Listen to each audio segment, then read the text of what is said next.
ಆಕಾಶ ಗಡಿಯ ದಾಟಿ ತಂದಾನೋ ಬೆಳಕು ಕೋಟಿ, ಭೂಮಿ ಕುಲಕ್ಕೆ ಕೇಳದೇನೆ ಜೀವ ಕೊಟ್ಟಂತೆ. ಕಣ್ಣ ಕಾಯೋ ರೆಪ್ಪೆಗವನೇ ಕಾವಲಾದಂತೆ.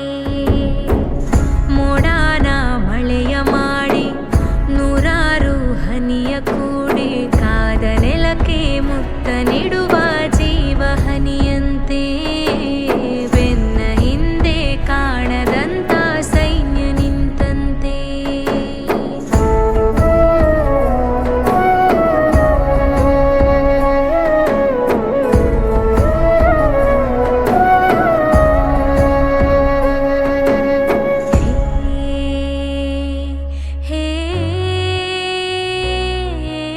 ಖಡ್ಗ ಇವನಂತೆ, ಕಡು ಕೋಪ ಅವನಂತೆ. ಇವನು ಕಿಂಕರ ಅವ ಭಯಂಕರ, ಕಲಹ ಕದನಾನೆ. ಶಕ್ತಿ ಇವನು, ಸೈನ್ಯ ಅವನು,